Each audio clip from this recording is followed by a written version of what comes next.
यह जो है क्लास 12th की फिजिक्स का पहले चैप्टर का पहला वीडियो है और इसमें सबसे पहले हम लोग जो फिजिक्स को पढ़ेंगे उसका जो पहली यूनिट है वह है स्थिर वैद्युतिकी। तो स्थिर वैद्युतिकी क्या होती है?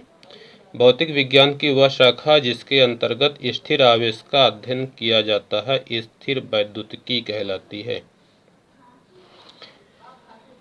स्थिर वैद्युतिकी भौतिक विज्ञान की वह शाखा जिसके अंतर्गत स्थिर आवेश का अध्ययन किया जाता है स्थिर वैद्युतिकी कहलाती है। अब आवेश अगर रुका हुआ है उसके बारे में जिस शाखा में हम लोग पढ़ते हैं उसको हम लोग स्थिर वैद्युतिकी कहते हैं। तो ये डिफिनीशन है जिस यूनिट को हम पढ़ने जा रहे हैं उसके बारे में है, तो वो आप नोट बना लीजिएगा।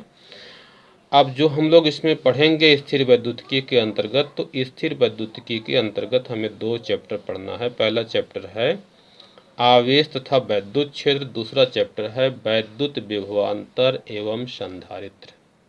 तो सबसे पहले हम लोग पहले चैप्टर को पढ़ेंगे।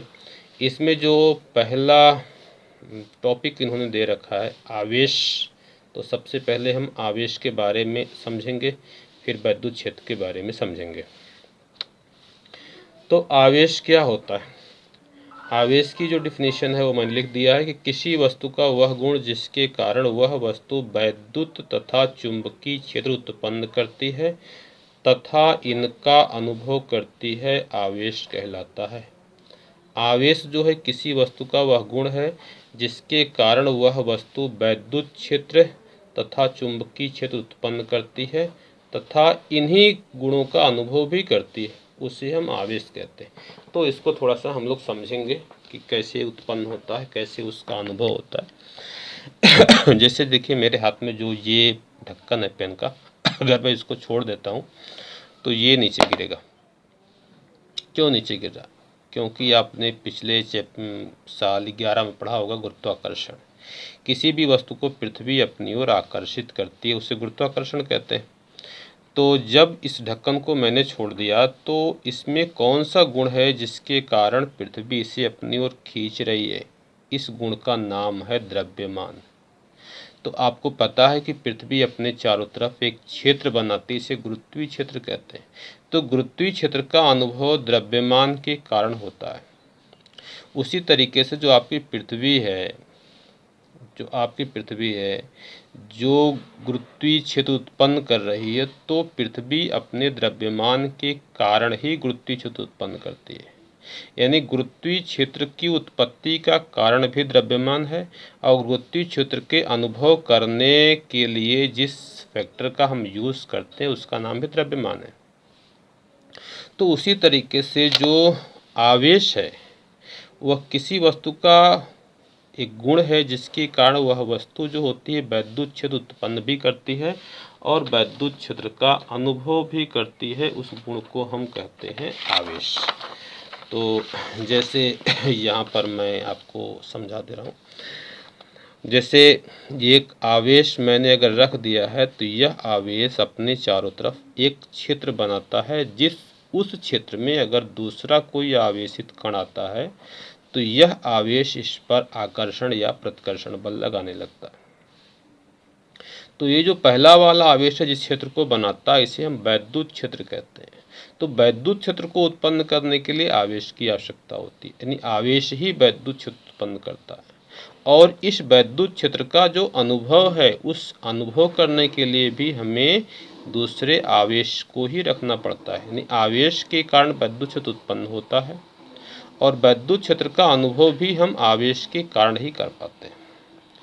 अब मैं आपको समझा दूं, आप आगे इस बात को पढ़ेंगे कि अगर कोई आवेशित कण गति करता है तो वह चुंबकीय क्षेत्र भी उत्पन्न करता है और इस चुंबकीय क्षेत्र का अनुभव करने के लिए चुंबकीय क्षेत्र में किसी आवेशित कण को गति कराना पड़ता है।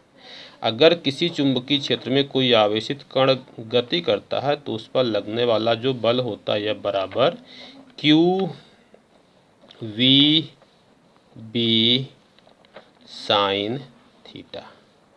क्यू जो है आवेश है, बी उसका वेग है जिस वेग से गति कर रहा है और जो कैपिटल बी है यहाँ पर चुंबकीय क्षेत्र है जो पहले आवेश ने उत्पन्न किया है। जो पहला आवेश गति कर रहा था तो उसने यहाँ पर चुंबकीय क्षेत्र उत्पन्न किया था।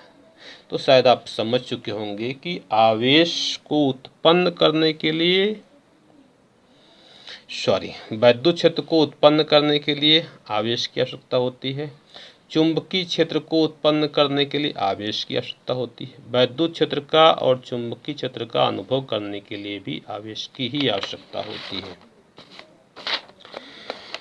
तो यहाँ पर परिभाषा मैंने लिख दिया है कि किसी वस्तु का वह गुण जिसके कारण वह वस्तु विद्युत क्षेत्र तथा चुंबकीय क्षेत्र उत्पन्न करती है तथा इनका अनुभव करती है, आवेश कहलाता है। तो ये आवेश की डिफिनीशन है, जिसे आप लिख लीजिएगा। अब आवेश की संकल्पना।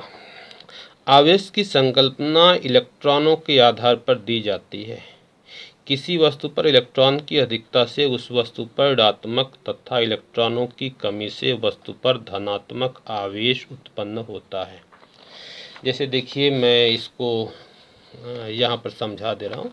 सोडियम है, सोडियम का परमाणु क्रमांक 11 होता है। अगर सोडियम अपना एक इलेक्ट्रॉन निकाल दे तो सोडियम के परमाणु पर धनात्मक आवेश उत्पन्न हो जाता है। ऐसा क्यों करता है? केमिस्ट्री में आपने पढ़ा होगा कि प्रत्येक तत्व अपने निकटतम अक्रिय गैस के इलेक्ट्रॉनिक विन्यास को प्राप्त करना चाहता है। सोडियम का इलेक्ट्रॉनिक विन्यास होगा 281, तो एक इलेक्ट्रॉन निकाल के 28 यानी नियान का इलेक्ट्रॉनिक विन्यास से प्राप्त कर लेती है। उसी प्रकार से जो क्लोरीन है, क्लोरीन का परमाणु क्रमांक 17 है, वह एक इलेक्ट्रॉन को ग्रहण करके क्लोराइड आयन बनाता है और वह आर्गन के इलेक्ट्रॉनिक विन्यास को प्राप्त करती है। तो इस तरीके से आप देखिए कि इलेक्ट्रॉन को जब कोई वस्तु निकालती तो उस पर कौन सा आवेश आता है? धनात्मक आवेश। इलेक्ट्रॉन जब ग्रहण करती है कोई वस्तु तो कौन सा आवेश आता है? ऋणात्मक आवेश। जो प्रोटॉन होते हैं वह परमाणु के अंदर अति सूक्ष्म आयतन में केंद्रित होते हैं, इसको नाभिक कहते हैं। ये आपने पढ़ा होगा परमाणु संरचना चैप्टर में। इलेक्ट्रॉन जो होते हैं वो चारों ओर गति करते हैं, तो जो प्रोटॉन होते हैं नाभिक में प्रबल नाभिकीय बल के द्वारा बंधे होते हैं, वे निकल नहीं सकते। ये जो इलेक्ट्रॉन होते हैं यही निकल सकते हैं। तो किसी वस्तु पर जो आवेश की संकल्पना है वो इलेक्ट्रॉनों के आधार पर ही दी जाती है। इस बात को मैंने लिखा भी है। आवेश की संकल्पना इलेक्ट्रॉनों के आधार पर दी जाती है। किसी वस्तु पर इलेक्ट्रॉन की अधिकता से उस वस्तु पर ऋणात्मक आवेश तथा इलेक्ट्रॉनों की कमी से उस वस्तु पर धनात्मक आवेश उत्पन्न होता है। आगे देखिए, आवेश के प्रकार। तो किसी वस्तु पर आवेश दो प्रकार का हो सकता है, या आप इस बात को भी लिख सकते थे कि आवेश दो प्रकार का होता है। नंबर 1 है धनावेश। किसी वस्तु पर इलेक्ट्रॉनों की कमी से वस्तु पर उत्पन्न आवेश धनावेश होता है। ये मैं पहले भी आपको समझा चुका हूँ कि जब किसी भी वस्तु पर इलेक्ट्रॉनों की कमी होती है तो उस वस्तु पर उत्पन्न आवेश धनावेश होता है। दूसरा जो आवेश है यह है ऋणावेश। किसी वस्तु पर इलेक्ट्रॉनों की अधिकता से उस वस्तु पर उत्पन्न आवेश को ऋणावेश कहते हैं। तो अधिकता होने से ऋणावेश उत्पन्न होता है, इलेक्ट्रॉनों की कमी होने से धनावेश उत्पन्न होता है। आवेश का मात्रक। आवेश का SI मात्रक कूलाम होता है। इसके अतिरिक्त आवेश का मात्रक निम्न है। तो जो आवेश का SI या MKS पद्धति में मात्रक है वह कूलाम होता है, कूलाम। आवेश का जो CGS पद्धति में मात्रक है वह होता है ESU। मैंने लिखा भी है ESU आवेश का CGS पद्धति में मात्रक है। इसका केमिस्ट्री में बहुत ज़्यादा यूज़ होता है। ये फिजिक्स में क्वेश्चन 2001 में पूछा गया था, इसलिए मैंने इसको लिख दिया है कि 1 कूलाम बराबर होता है 3 × 10⁹ ESU और 1 कूलाम बराबर होता 1/10 EMU। ESU का मतलब होता है इलेक्ट्रोस्टैटिक यूनिट, EMU का मतलब होता है इलेक्ट्रोमैग्नेटिक यूनिट। तो ये रिलेशन है और ये क्वेश्चन बोर्ड में पूछा भी गया, यूपी बोर्ड में, तो इसे आप याद रखिएगा। यहाँ एक चीज़ मैंने लिखा है कि आवेश का सबसे बड़ा मात्रक फैराडे होता है। फैराडे, ये केमिस्ट्री में आप लोग पढ़े होंगे मोल कॉन्सेप्ट में, कि 1 मोल इलेक्ट्रॉनों के आवेश को 1 फैराडे कहते हैं और यह बराबर होता है 96,500 कूलाम। तो 1 फैराडे बराबर होता है 96,500 कूलाम। इसको अगर आप लोग नहीं पढ़े हैं तो इलेक्ट्रोकेमिस्ट्री के चैप्टर में ये आपको मैं पढ़ाऊँगा। आवेश के बारे में और देख लीजिए। आवेश एक अदिश राशि है, इसका विमीय सूत्र, अगर मैं इसका विमीय सूत्र निकालूं तो आप लोग जानते हैं विद्युत धारा I बराबर Q/T होता है। इसे पक्षांतर करेंगे तो T इधर चला जाएगा, I × T बराबर Q होगा। तो यहाँ पर जो Q दिखा रहा है वो आवेश दिखा रहा है। तो यहाँ पर मैंने लिखा है आवेश Q की विमा की जगह विमीय सूत्र भी लिख सकते थे। तो जब मैं Q का विमीय सूत्र लिखूंगा तो इसको ब्रैकेट में लिखूंगा। ब्रैकेट में I का मतलब I का विमीय सूत्र इंटू T का विमीय सूत्र। तो I क्या बता रहा है? विद्युत धारा बता रहा है। तो विद्युत धारा को A से लिखते हैं, T टाइम बता रहे से कैपिटल T से लिखते हैं। तो आवेश का विमीय सूत्र होता है ब्रैकेट में, बड़े ब्रैकेट में AT लिखना है। तो इतनी चीज़ें आपने समझ लिया। अब देखिए जो आगे आपको समझना है वह है आवेश के गुण। तो आवेश के निम्नलिखित आवेश, यहाँ आवेश के गुण निम्नलिखित हैं। के लिखना चाहिए था, मैंने की लिख दिया था। आवेश के गुण निम्नलिखित हैं। पहला जो आवेश का गुण है, आवेश का संरक्षण। संरक्षण का मतलब आपने पढ़ा होगा कि जिस चीज़ को हम ना तो नष्ट कर सकते हैं ना उत्पन्न कर सकते हैं, उसको संरक्षण कहते हैं। तो आवेश को ना तो नष्ट किया जा सकता है, आवेश को ना तो नष्ट किया जा सकता है और ना उत्पन्न किया जा सकता है। आवेश को केवल एक वस्तु से दूसरी वस्तु पर स्थानांतरित किया जा सकता है।